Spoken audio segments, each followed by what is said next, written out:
Hello, everyone, and welcome to another Tower of Babel podcast. As always, I am Julian Mush. I'm joined by Jeremy Cozier. Hello. And we're going to be talking about the latest in film and TV news. This is episode 189. It's been a while. We did some Ahsoka coverage and some bonus episodes.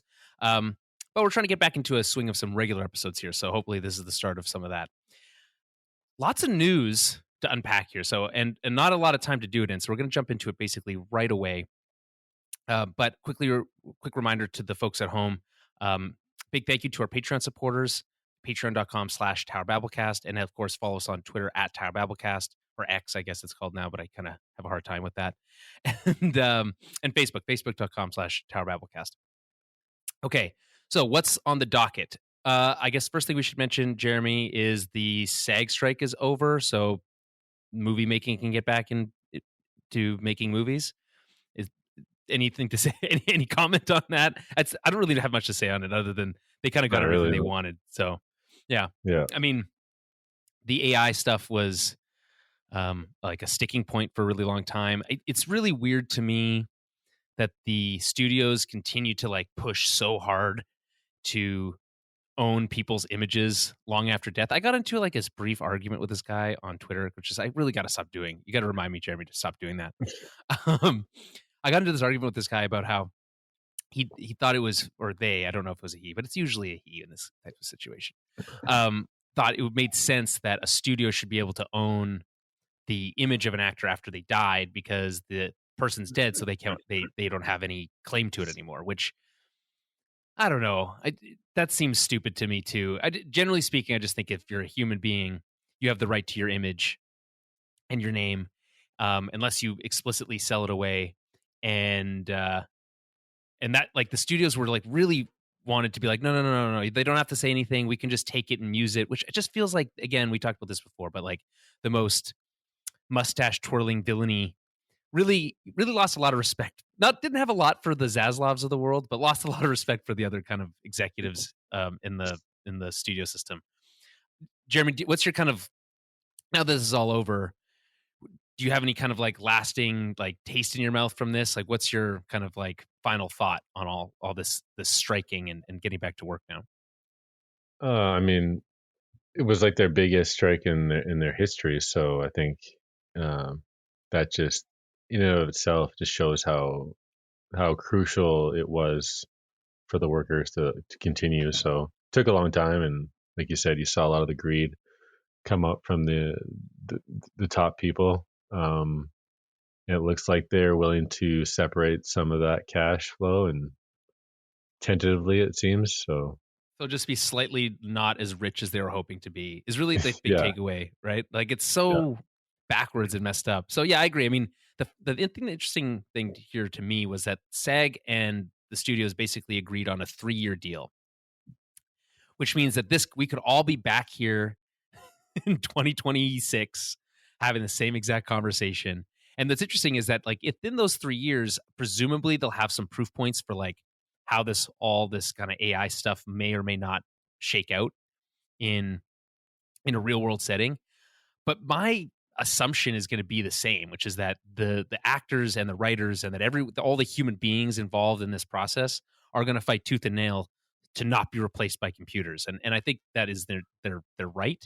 There's going to be at some point probably a little bit more. There was a little bit of a backlash against like, man, you guys just need to get back to work. But I think largely people were on the side of humans in this case, and I don't really count executives as humans. But it'd be interesting to see in 3 years if they're talking about the same things, or if the studios are kind of like even more doubling down. No, we can replace actors with digital replacements. That's preferable. We don't really care, and they'll stand even firmer.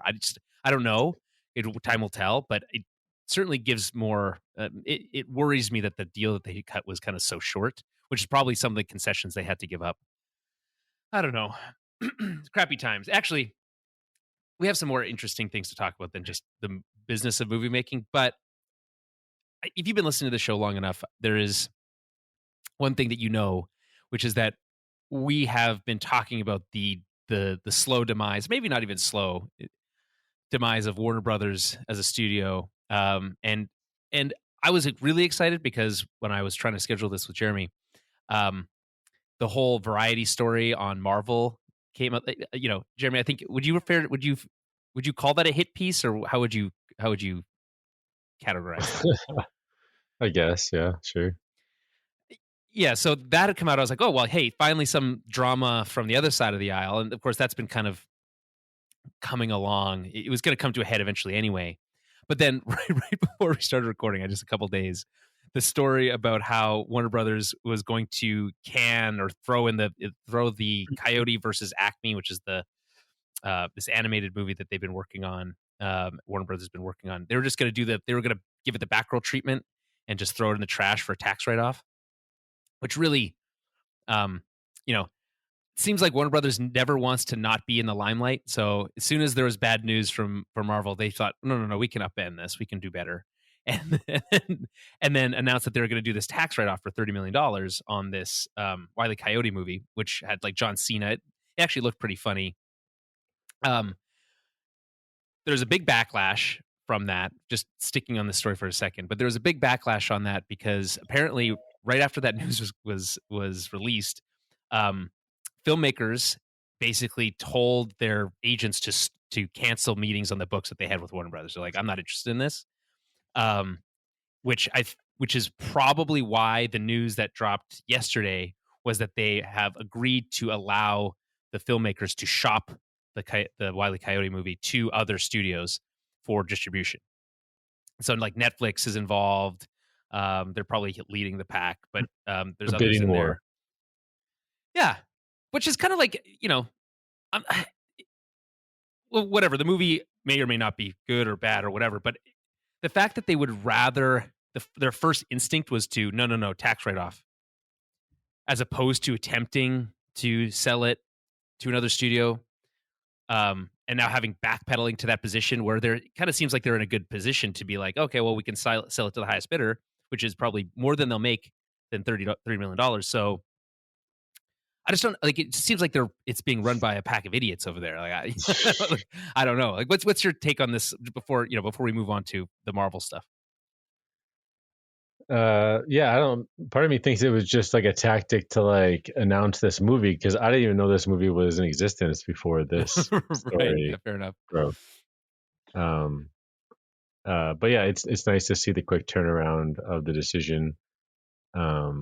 So yeah, we'll see. We'll probably Well, for sure see the movie now. yeah, which is again, we don't know if the movie's good, but the filmmakers all came out and said like, we've been working on this for years.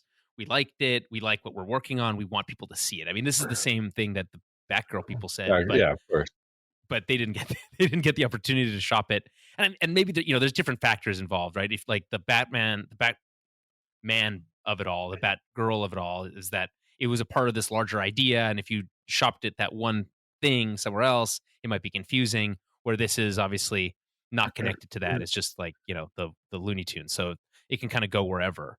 Though it is weird because the Looney Tunes are, of course, obviously synonymous with Warner Brothers. So, that thing I think it shows is that collective action. And again, this is talk about SAG and the writers and everything as well. But in this case specifically, it's like, hey, the creators who want their stuff out there in the world basically said, no, we're not working with they don't want to work with Warner Brothers. If Warner Brothers going tactic is work for years on a project and then we're going to throw it in the vault so no one can ever see it so we can write it off for taxes. Like no one wants to do that. So, I think the pressure from filmmakers probably helped cause that too. And so, yeah, I mean, there's a cynical side. I think you might be right, Jeremy, that this was all just a tactic to kind of create some buzz around this and then sell it.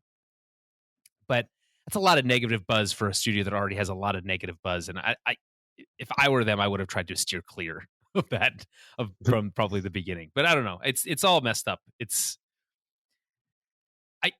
I don't know what needs to change ultimately, but like I would prefer to live in a world where it doesn't make financial sense to not release a movie, and instead it makes more sense for them to do it, to not release it because there's a tax implication that's like more lucrative. That seems stupid to me, and that loophole should probably be closed for a variety of reasons. But I mean, we're seeing the demise of streamers. I just got an email today. Oh, my Disney Plus subscription's going up.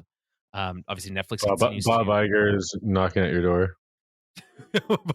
Well, yeah, they're basically. we also heard this is like it's all wild to me because they continue to, Netflix announced that they're going to raise prices again and they're going to crack down on more features and they're going to crack like they're going to make less movies, which is probably a good thing. This is like the movie make fewer movies but better ones is probably a good idea, but it all just seems to be like compounding. Like the news is just always bad. If you're a fan of movies or you're a consumer of this stuff like we are, like where's the good news, right? Like where Dune's delayed in a year. Prices are going up. Less movies are being made. Movies that you might have been interested in. Oh no. Those are being thrown in the trash can. Um, Streaming services are either both going up in price or look likely shutting down within a year or so with certain ones. So it's like, I don't know. I mean, Christopher Nolan probably put it best as he announced that Oppenheimer is going to be coming to home video in a physical format, right? But meanwhile, we hear that what was it? Best Buy said that they weren't going to be selling DVDs and Blu-rays and 4K. Like they weren't going to be selling physical movies anymore. So like, how does it, Jeremy? Read the tea leaves here. Look into your crystal ball. How does this? Where does this end? Like, are we just trapped in this? Like, is there anything we can do about it? Like, what do we? What I don't know. I'm at a loss here. It's voting with your wallet, I guess. I mean, I guess canceling the that's what's subscriptions when they happening. go up, when the prices go up. I mean, we don't endorse piracy here. However, there was a time in the mid 2000s, or I guess the mid teens, right? So like the after 2010 till about 2018 ish time frame where piracy was rampant, right? Like that was all the studios were talking about piracy, piracy, piracy. Game of Thrones is the most pirated show in the world ever, right? When was the last time you heard about piracy? Well, largely because they decided, hey, consumers generally decided that it was more convenient for them to pay for a streaming service and have that at the fingertips on their smart TV or whatever, on their PlayStation or Xbox, and pay for the convenience of having it at their fingertips without having to go through the rigmarole of maybe getting viruses or getting an email from your service And provider. therefore not buying physical media. Exactly. And then not find, which causes the death of that too. But now, here's what's going to happen. My prediction is piracy is going to skyrocket. I don't know if Jeremy, every once in a while you see on Twitter, like, but there's these news about like the prices going up or this like basically bad news about streaming services. And that inevitably there's somebody in the comments basically saying like, yo ho, or like posting a gif of a pirate flag or like, I'm a big fan of the subtle references to piracy that people do in public settings. I think it's very funny. Again, we don't endorse it, but I just wouldn't be surprised that, at some point when you can't get the movies in physical and Netflix is $50 a month and it's not sustainable, people are going to go elsewhere. And I don't know. Again, Jerry, what do you, I mean, I know you buy physical. Is that your kind of your go-to plan here?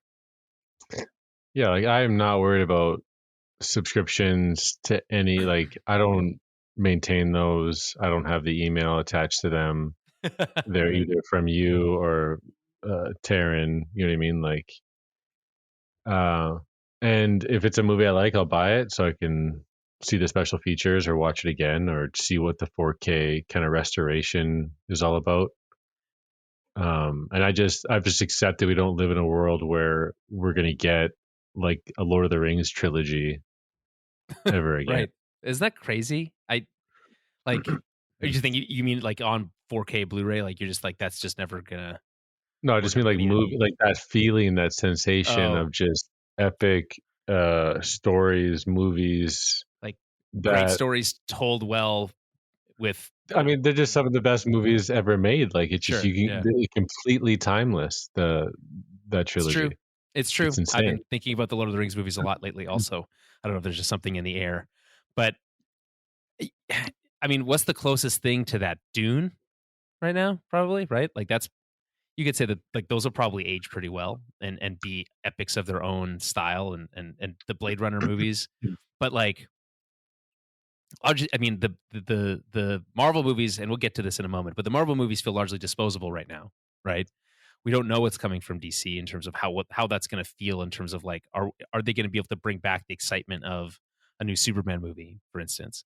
But it, I think you might be hitting the nail on the head there, Jeremy, in terms of like, hey, Marvel's not making money at the box office. Now, there's a lot of reasons for why that might be. One of the cynical reasons is that people are having a quote unquote woke backlash, which I think is a stupid thing to say because Miss Marvel or Captain Marvel made over $1 billion. There, there's something else going on than that, but like it doesn't There's make any something sense. else.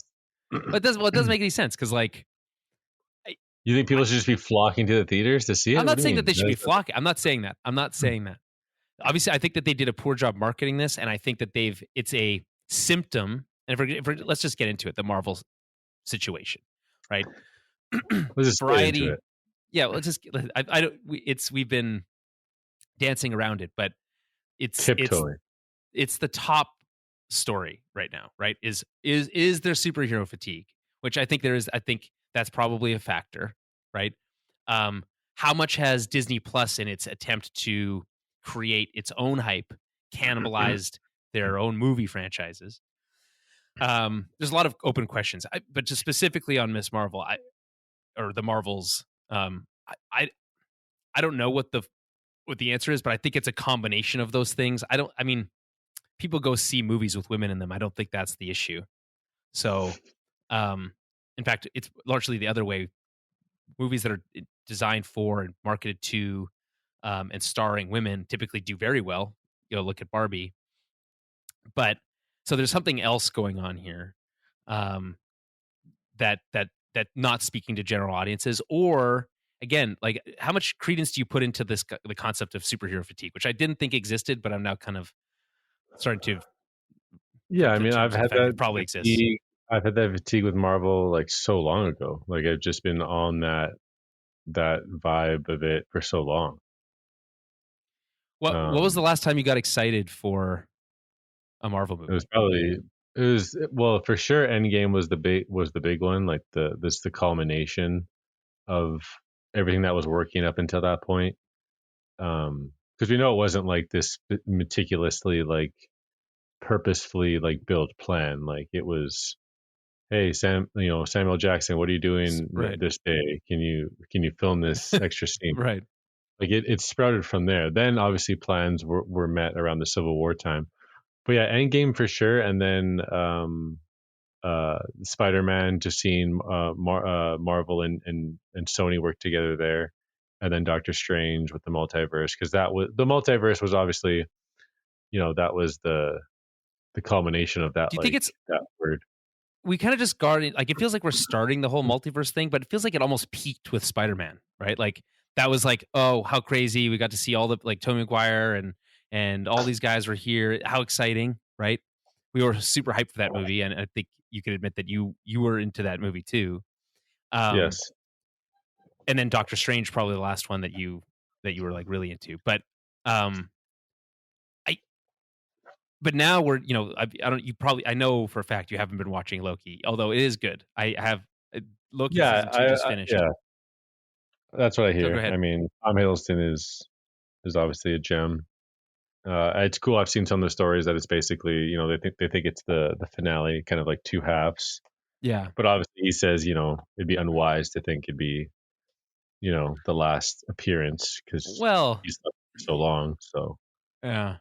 I don't know. I mean, I'll just quickly on Loki. I think season 2 was pretty great. I really liked it. The finale was fucking awesome in my opinion. Like I just think it really does feel like they're putting a bow on it. Now, is there story available to do more? I probably, right? There's always something you can do in the Marvel universe, but I just think that to see a story that's like told deliberately, a beginning, middle, and end, with very like these really interesting twists and turns and strong performances, which is really carries it. I it was great. I loved spending every Thursday or whatever it was tuning in to see Loki, getting into some time of shenanigans.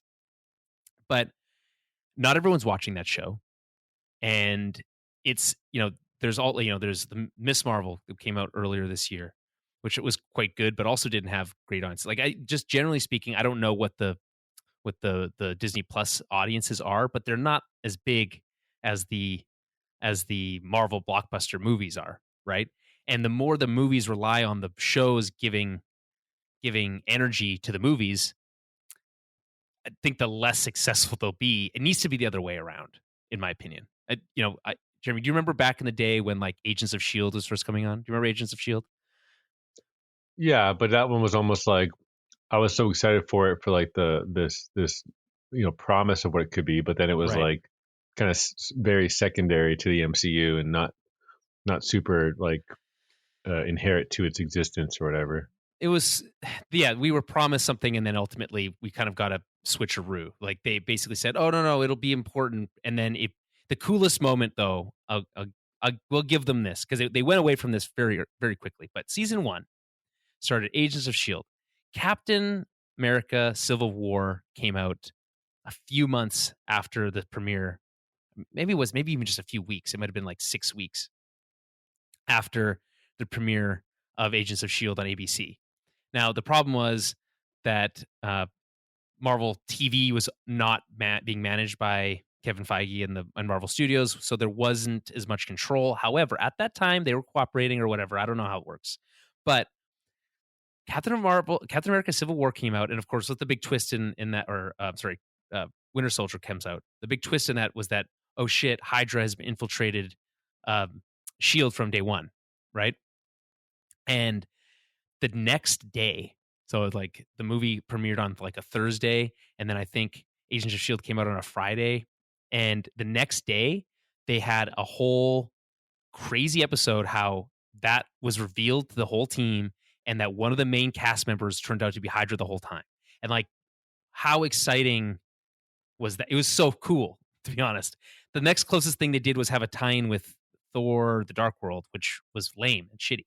And then after that, they went off and did their own thing, and it was entertaining in its own right, but never really connected back into the MCU And ever.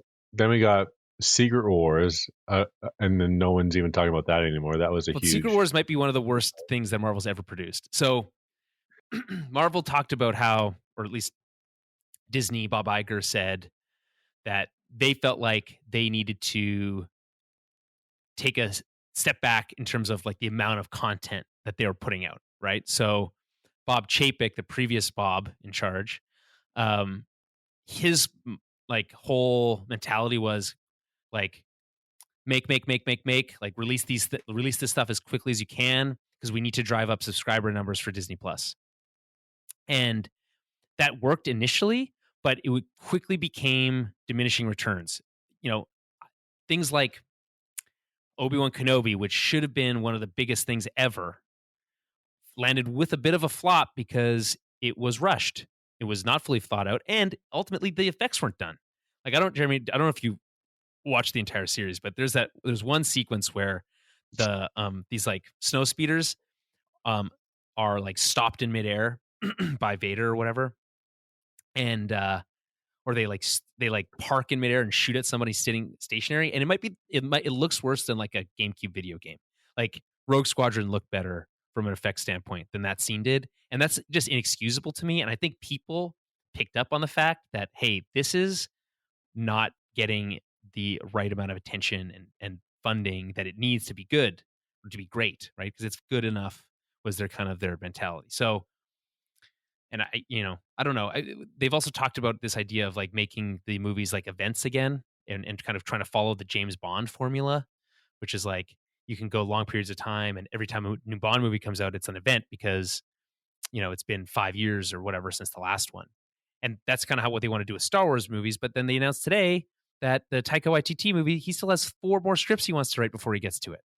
So what the hell are we even doing here? Like, I don't know. Do you have any okay, back to the TV concept. Would you be able to get back involved? I mean, this is hypothetical.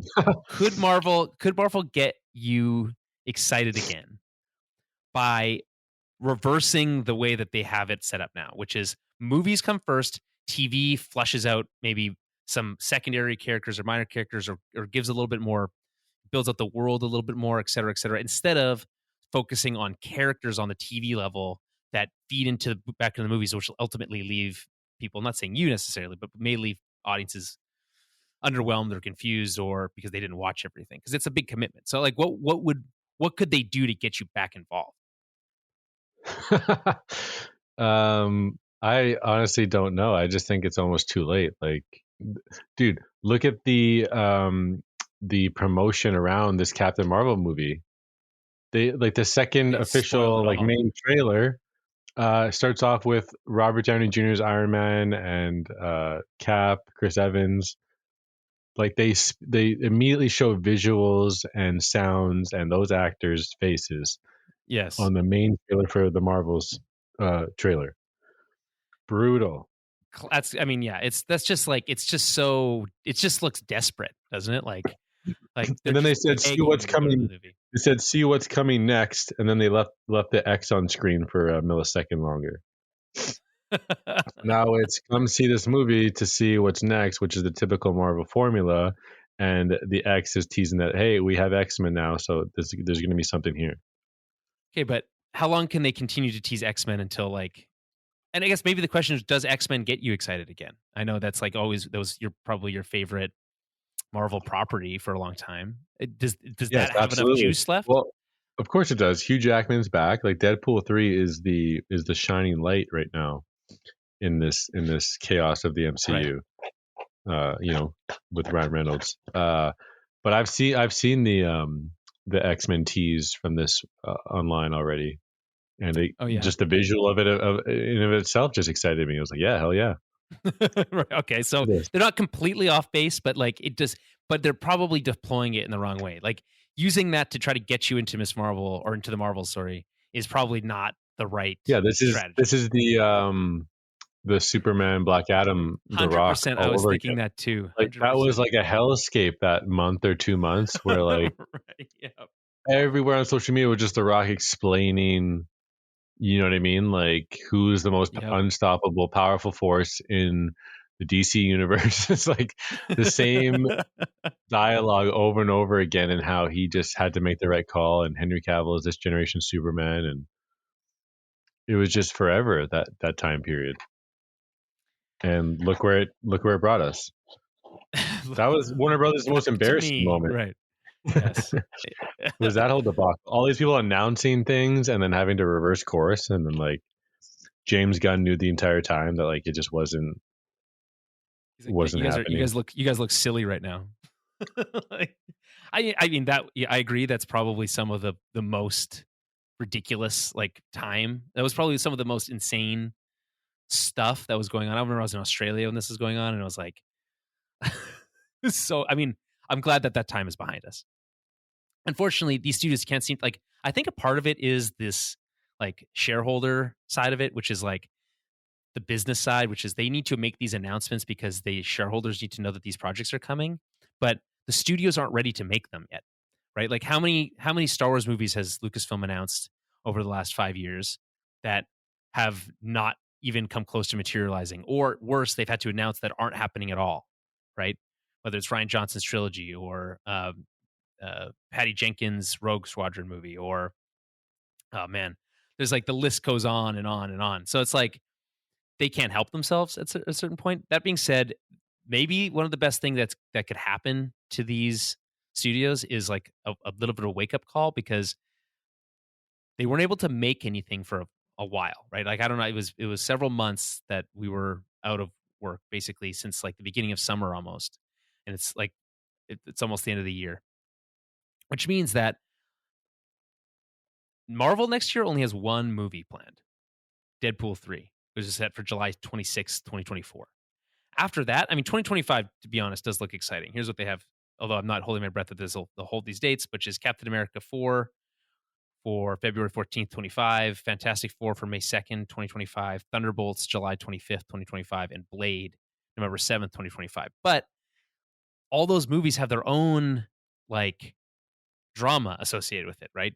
I mean, Deadpool 3, not so much. It was mostly just affected by the strike, and Ryan Reynolds wasn't able to do any like on the fly writing. So how that affects the end of the movie, we'll find out, but it should be fine.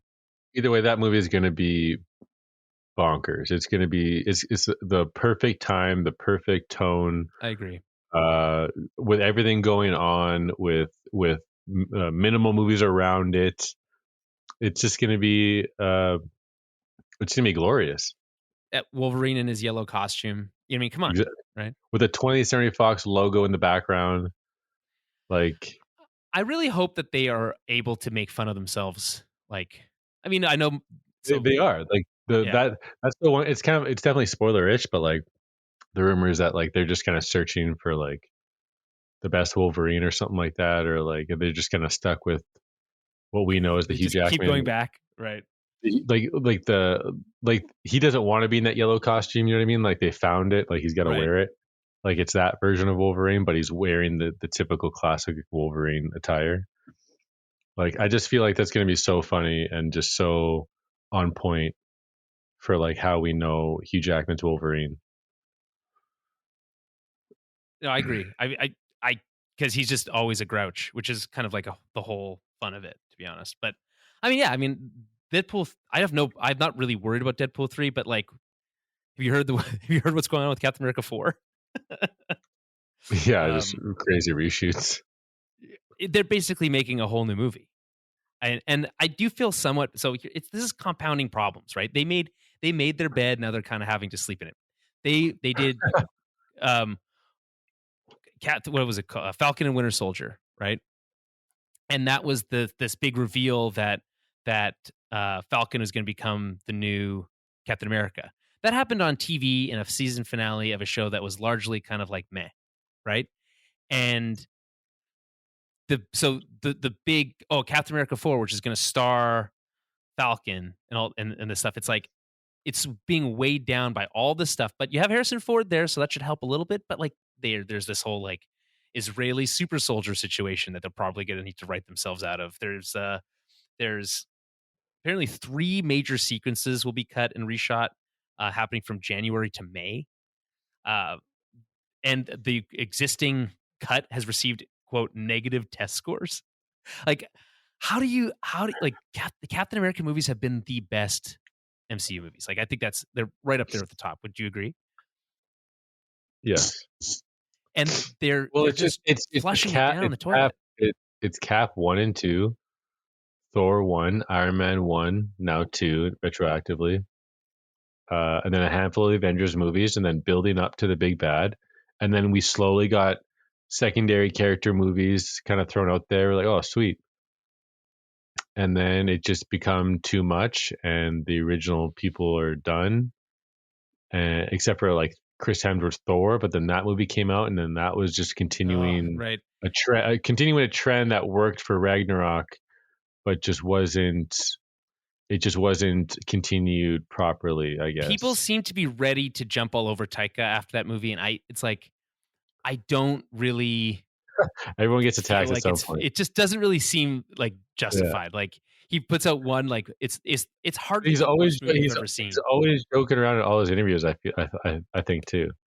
Like even the whole thing. Oh, I have 4 more scripts I need to write. Like that's got to be him, just like Right? Just making fun of the you system. you never know what's real. I guess that's fair. I don't know. It just there's you're right in the sense that like it seems to be spiraling. So they need to they need to do something to kind of like put the stop to it. Maybe a big break. I mean, no true quote unquote MCU movies.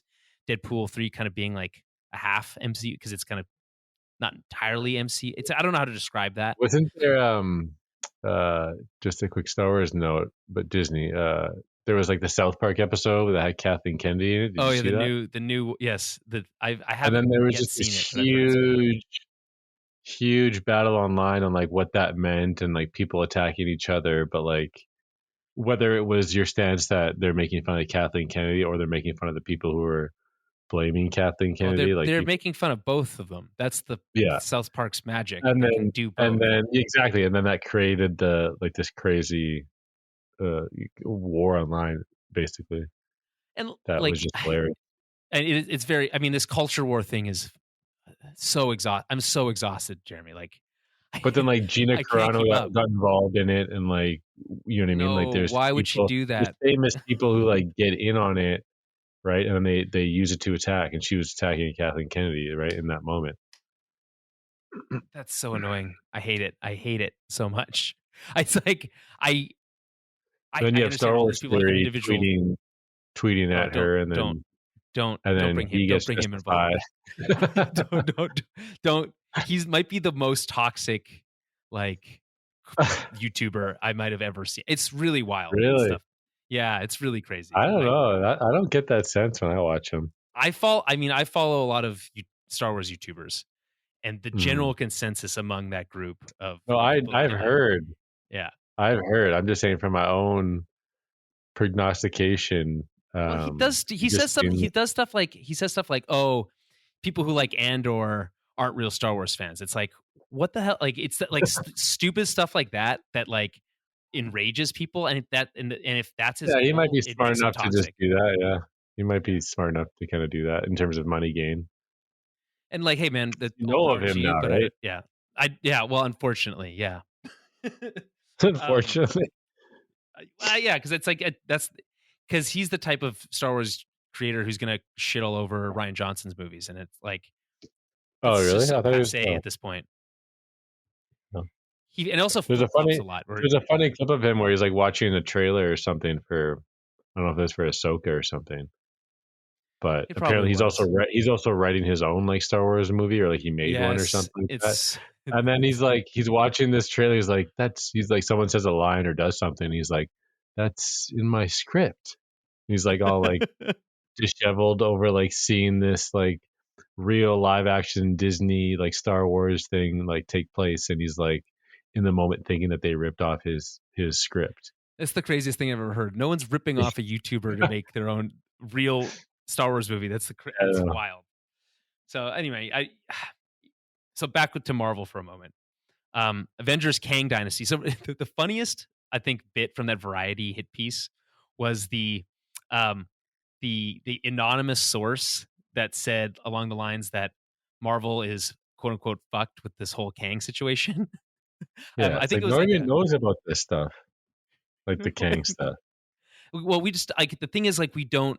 Jonathan Majors thing is not resolved, right? Yeah, it was just blasted throughout the media. We have no idea Right. exactly like what's going on, and then we're just fed all these stories that they're screwed if they continue with him and all this stuff. It's like, do people really even know about this?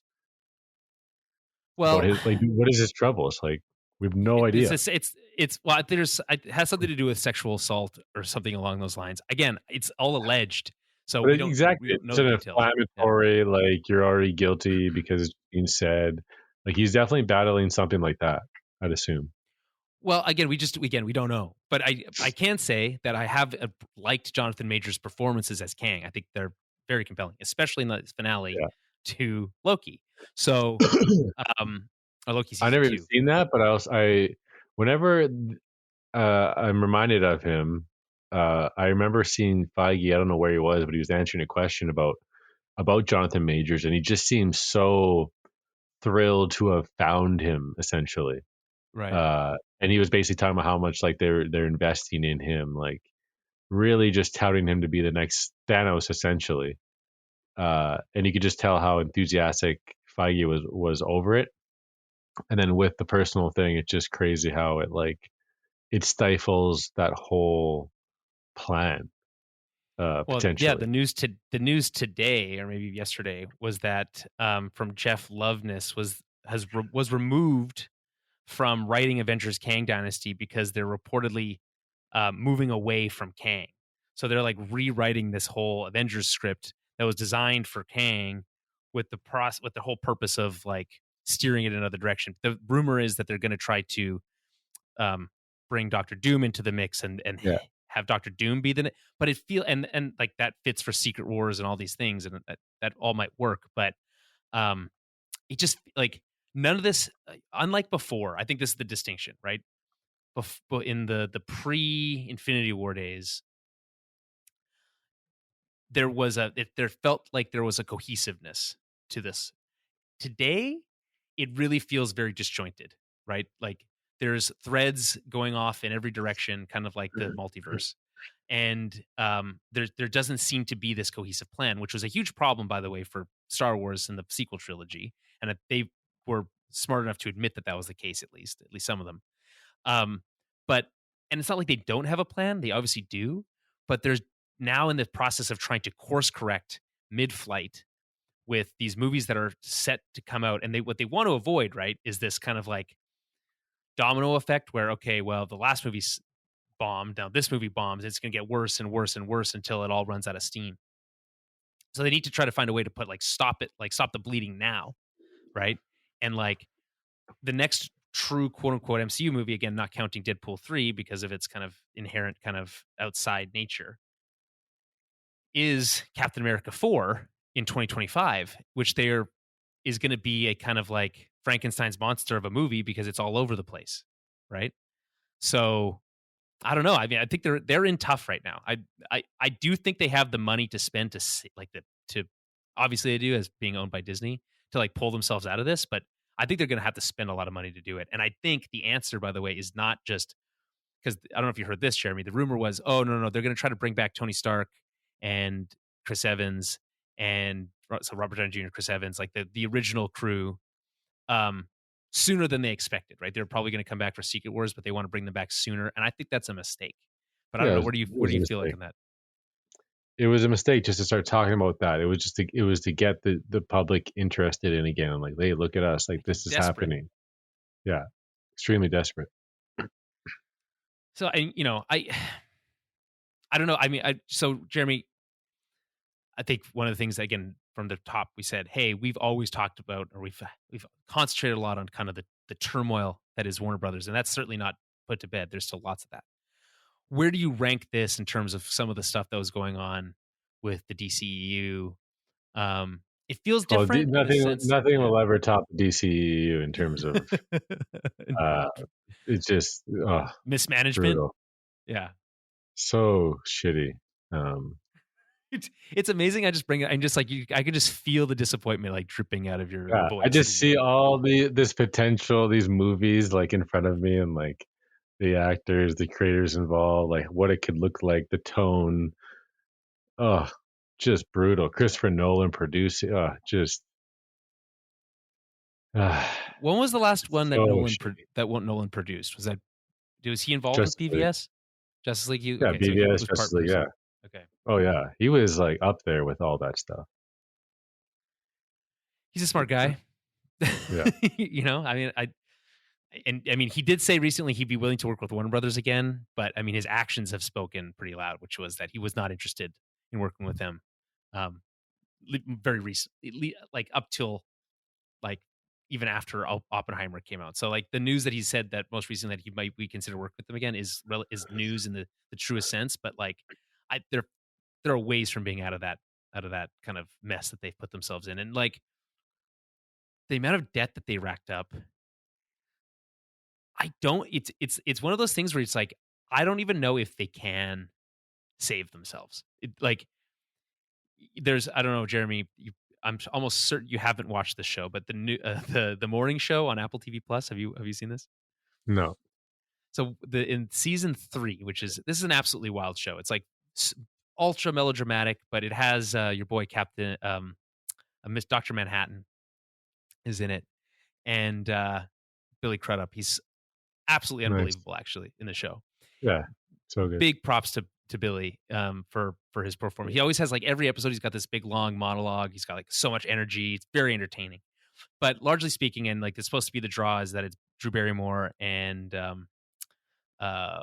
what's her name from Friends, and it's just the craziest show. But this most recent season has this concept of this big tech billionaire is going to buy up their equivalent to ABC, and the kind of subplot was that he was going to sell it all for parts, like sell off all of the franchise rights, the music rights, just so he could keep his other business afloat. Is this like Elon Musk type character, played by John Hamm, who, by the way, I don't know what's going on with John Hamm financially, but he is in a lot of stuff these days. I'm not saying he's put in bad performances because I actually think he's been pretty good, but it's just surprising because he went from Mad Men to appearing in a couple things to now I swear he's in every single thing I watch, over the last couple months, and is even in the most recent, like that new Mean Girls trailer. So I don't know. I'm not sure what's. I hope John Hamm is okay. That's what I'm bringing up. But anyway, that's my point was that this subplot about this like selling off this legacy media for the purposes of keeping a business afloat gave me this like eerie sense of like familiarity to this whole Warner Brothers situation, where it feels like almost like Discovery, because they merged with Discovery, almost wanted to use Warner Brothers as a way to keep their own interests afloat, as opposed to trying to run it as a true entertainment business. And I don't know. It's a dark time. So I guess the answer to the question, which is this doesn't really stack up against what's going on over at Warner Brothers, is fair to say, because this is only one part of Disney, right? Ultimately, Lucasfilm has its own problems. Disney proper has its own problems, but they're all kind of like small potatoes compared to like the $40 billion in debt or whatever that Warner Brothers is in. So I guess it's all relative. All right. So is there any, I guess the other thing I should mention, since we're talking about all this, is that Disney is in talks to license certain titles to Netflix again. So they did clarify this shortly after by saying that, oh, no. We're not going to be doing the big titles, not the Marvels, the Star Wars, that stuff. There's going to be other things, but it is funny to me how everything that's old is new again, where it's like, oh no, we went through this whole phase where we did the whole Marvel Netflix experiment, which was like probably a 50-50 hit, right? Like some of stuff was good, a lot of stuff was really bad, and there's like a little bit of mediocre. Yeah. Sorry, what did you say? I said She-Hulk. She-Hulk was Disney Plus still, but and by the way, I actually liked She-Hulk, but it is crazy how much that show cost, and then it still ended up looking the way that it did. So they're just not really doing any of their shows any favors, in my opinion. But Secret Wars is is the worst of all. Like all those actors, the money. Secret Invasion, yeah. Oh yeah, sorry, Secret Invasion. Yeah, no, that one's. Remember Jeremy, the first trailer? wild. We're back. We thought we were back with that first trailer. We thought we were in Winter Soldier days. We were so naive.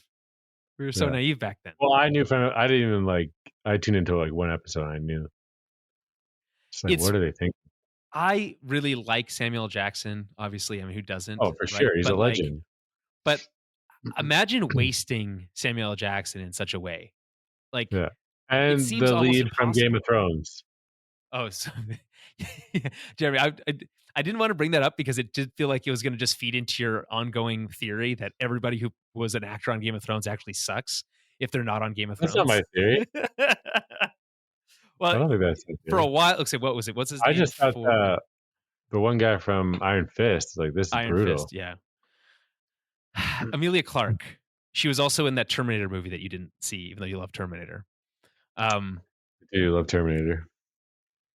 You hear that they're looking to try to maybe revive the Terminator franchise again? Yeah, that was a while ago. We talked about that. There's no news stories on that though. Yeah, I'm just checking. But like, well, like that and Alita Battle Angel, those are on the horizon, kind of. Yeah, we didn't talk about this on the show, but Jeremy had a come to Jesus moment with Alita Battle Angel over the last few months.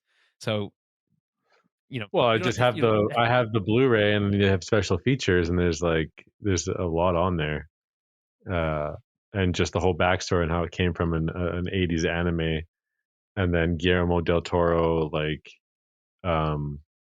telling his buddy James Cameron to watch this 1 hour anime based off this 80s anime, this like an actual animation, and then he sets on a script writing thing, and then eventually pass it down to Rodriguez, and the movie's just so sick, like from beginning to end. The special effects, everything's consistent.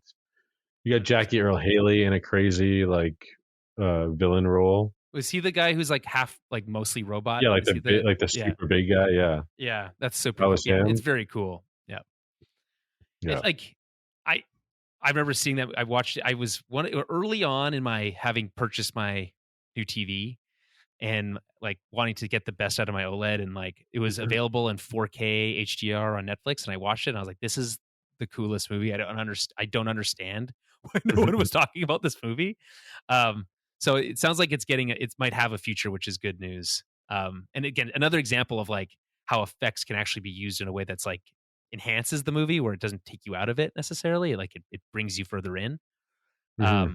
Whereas what Marvel's been, again, the beleaguered visual effects artists out there is being worked to the bone, and it's like again, you talked about She-Hulk. That's a great example where it's like she should not look like that.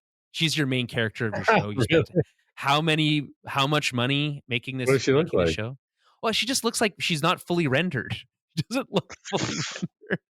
And like I actually I love the character through the show. I really fell in love with the character of She-Hulk, and I love the actress Tatiana Maslany, who Hmm.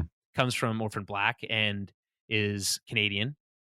There's a long history of talented Canadian actors being used in Marvel movies, going back a long time now. But I I just think she was absolutely like not thrown under the bus necessarily, like because the actress is fine, but like that show was kind of thrown under the bus by not being ready, and they retooled it because they didn't trust the audience, and this always drives me nuts. They didn't trust the audiences, so they took the fifth episode, they retooled it to be the first episode instead of just trusting the audiences could figure it out.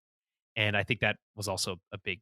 I don't know. Yeah, I I mean, you can't blame for creative decisions like that. That's like with the recent story with the Daredevil oh my god, new that's show, being right? it's That, like being that was completely being completely remade. scrapped. Yeah, because same situation. I guess Feige let it slip or somewhere that you didn't see him suit up till like many episodes in, and Right. they just realized that's not the approach we want to take. I mean, here's the thing. I kind of wish I got to see some of that stuff because I think the idea of a Matt Murdock style procedural that like it's like Law and Order for the first, couple episodes is pretty cool, right? Um, Yeah. but it would take a lot of confidence in the studio to commit to that. And obviously, given what we just talked about, I don't think that think they're getting cold feet on that. So they're obviously going back. I don't know if you've seen the Echo trailer, which was a show that we all said, we don't need this. Who needs this show? Right. That's the meme. Yeah, I got a bunch of praise. And it's like, oh wow, it's like it's coming back to that well, I don't know if you watched it, but it's very much I in the did. vein of like of the Daredevil Netflix series, right? Mhm. Especially when you're talking about like Wilson Fisk and like what he's doing and bloody fists and stuff. It's cool.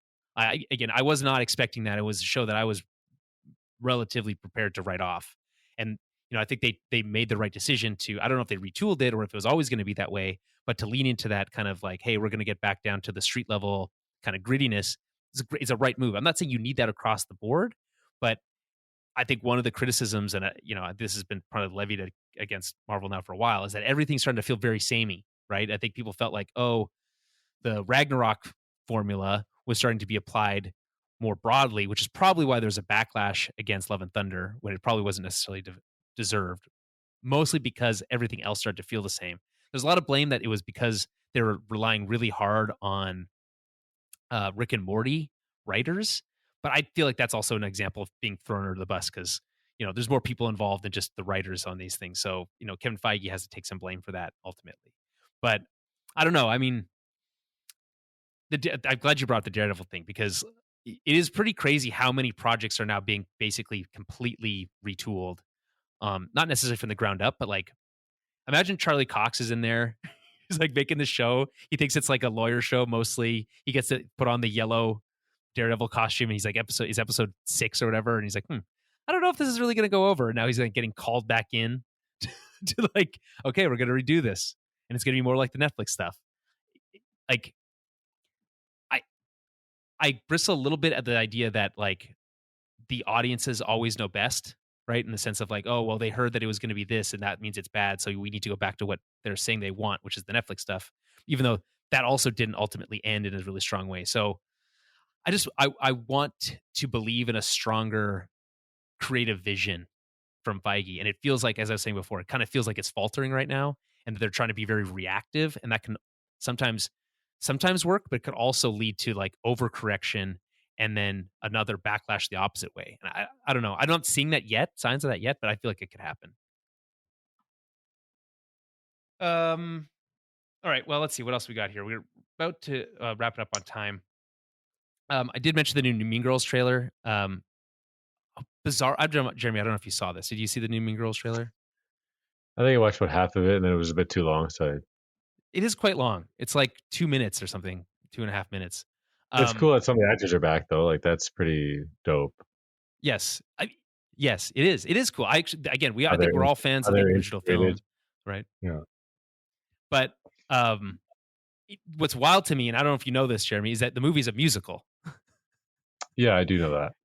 So, but I didn't though, and then so the like the little bit of like the Twitter discourse around it was that it was odd that they didn't disclose in the trailer that it's a musical, and that like, oh Yeah. well, there's like I guess a long history of musicals and their trailers not being shown that they're musicals, and that like that's like a long standing thing.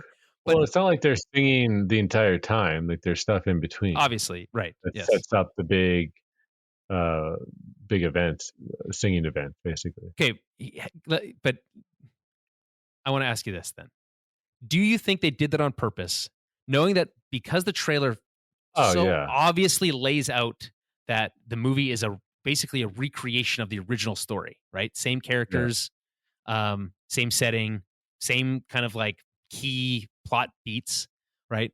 Was the reaction they were hoping for is, oh, what's with this new Mean Girls movie? It's exactly the same as the old one. Why do we need this? And then they can come back saying, oh, because it's a musical, like to try to like play off of that kind of like backlash. It's weird to me.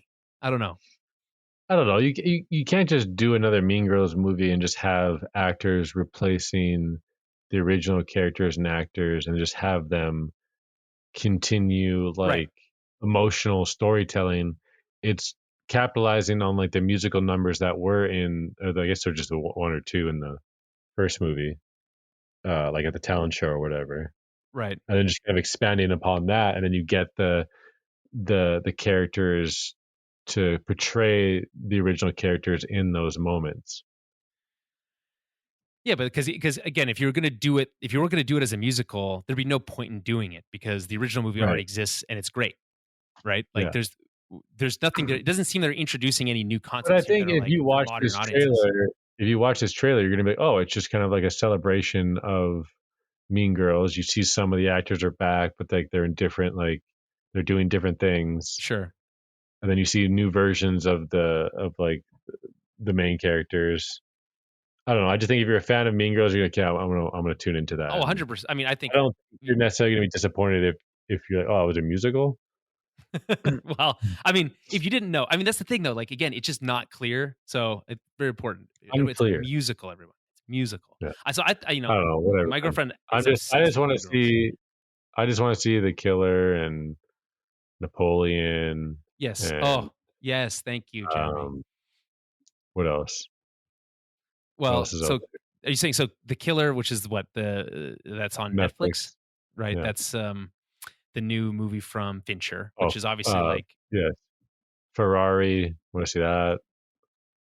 so you're in the Scorsese mindset these days. What you're saying? Yeah, I just want a movie that's not, beaten over my head before I go see it, and I want to see a movie that is, created by an artist Have you essentially. seen Killers of the Flower Moon yet? I have not. It is very good. It is very long, admittedly, but I loved it, and I think Jeremy, thank you for bringing up Napoleon. That movie looks fucking badass.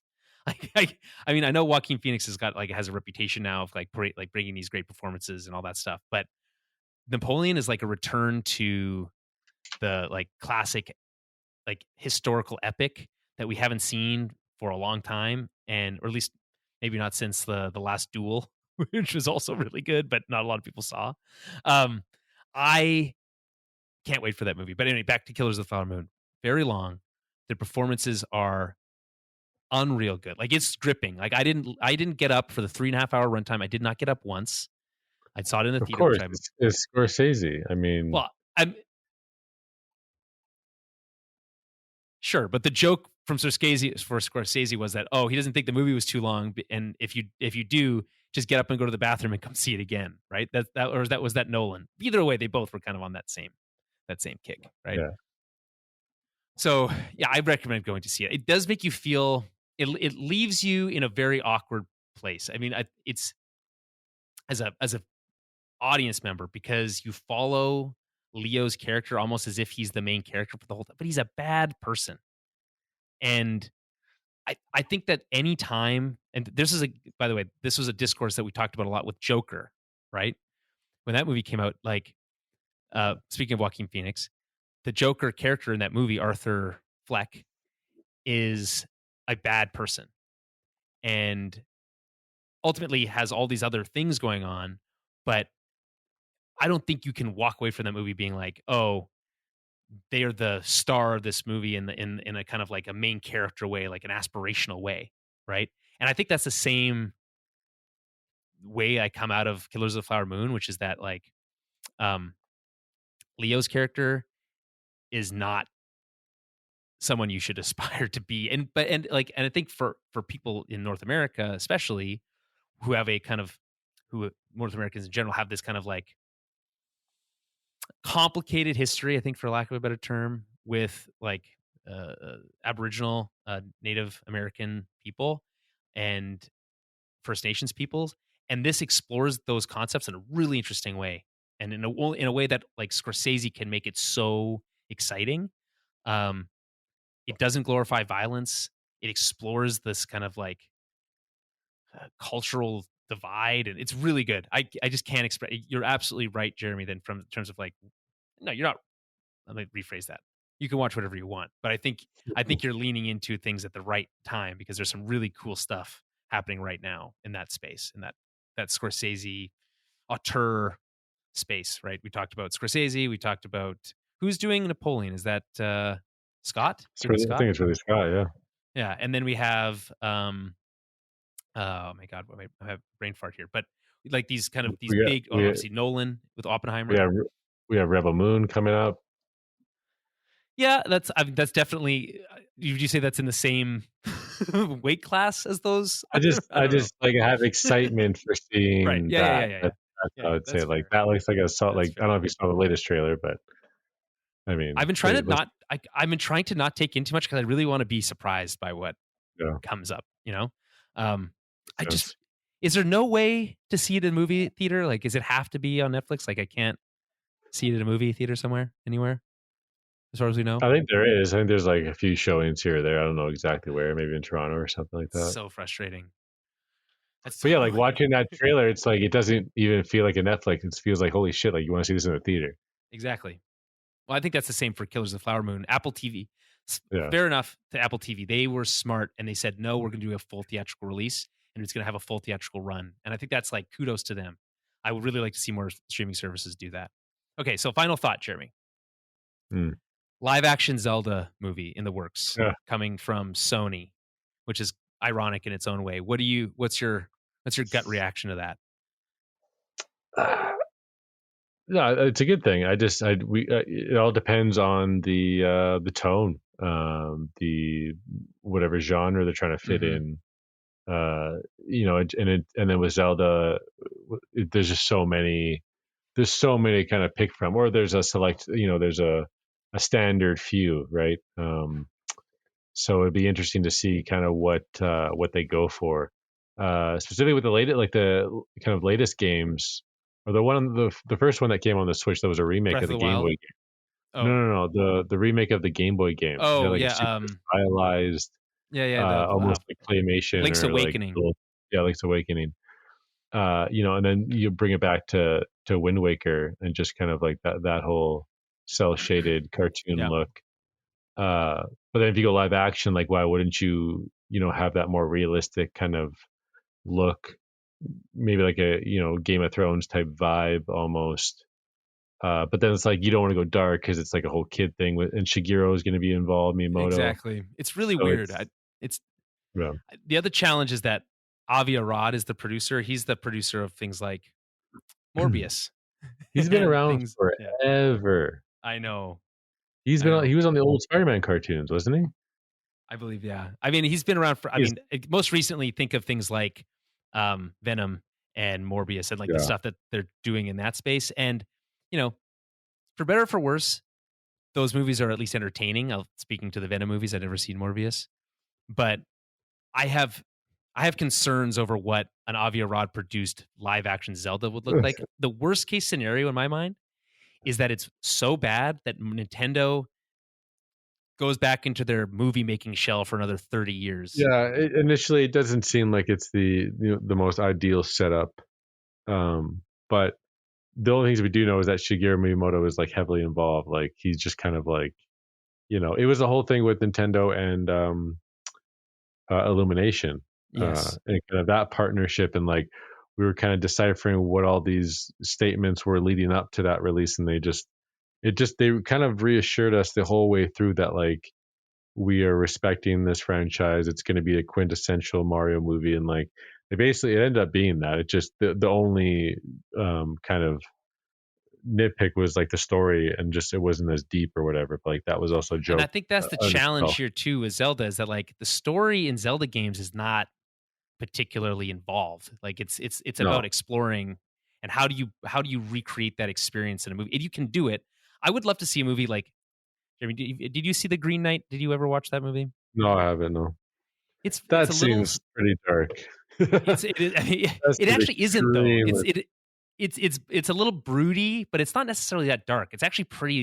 It has some dark tones. It's a little slow, but I could see a movie in a world where you kind of are really, again, maybe in the Game of the Lord of the Rings fame, we talked about this earlier, but it's like, let's just explore the world together with a character that's likable enough, right? Like that could carry you pretty far. Yeah. And then I guess the other thing would be, if this is successful, then we're that much closer to a live action Metroid movie, and now that I can get behind. That would be sick. Yes, exactly. That's like, speaking of Ridley Scott, let's get him involved. Let's get him. Oh, actually, you know what? Never mind. I want Denis Villeneuve. Is he available? Can we get him to do that? He's doing Cleopatra, I think, soon. Oh, right. That's actually a good point. That's another historical epic that'll be pretty sick. Who Zendaya is going to be Cleopatra? Yeah. Right. So it kind of just quietly shushed away Gal Gadot and Patty Jenkins. Well, it was just a shushing kind of, just don't remember that one. I guess the thing is though, like both Gal Gadot and both Patty Jenkins will be fine, but I think they really need to like distance themselves from these big things. Seen Patty Jenkins' Twitter recently? No, is it bad? Yeah, I don't know. Just you can judge it for yourself. Okay. I dare you to scroll through it. At Patty Jenkins on Twitter. I don't know. Yeah. Is that what it is? I don't know. Something like that. Okay. Anyway, we'll wrap it up there. Big thank you to everyone on the patience as we get these episodes scheduled and back into a regular cadence. I'm currently in Costa Rica. I'll be here for another 2 weeks approximately, but we'll see if we can try to get another episode in before I come back. And then we'll try to settle into a kind of a more regular live performance. Obviously, this isn't live, so we'll get back to doing live shows. You can follow us on YouTube. Where is it on YouTube at Tower Babblecast, and on Twitch, Tower Babblecast as well. So we'll be back to that eventually as well soon. But again, big thank you to everyone's and their patience. It was really intense time as we were getting through Ahsoka. But now that that's all wrapped up and there's kind of no big shows on the horizon that we need to worry about from a Star Wars perspective, we have some time to kind of lean into some of these more traditional TOB stories that we've kind of had a long history of covering. So we're excited to do that. We're looking forward to doing more, and thank you for your support. We'll talk to you very soon.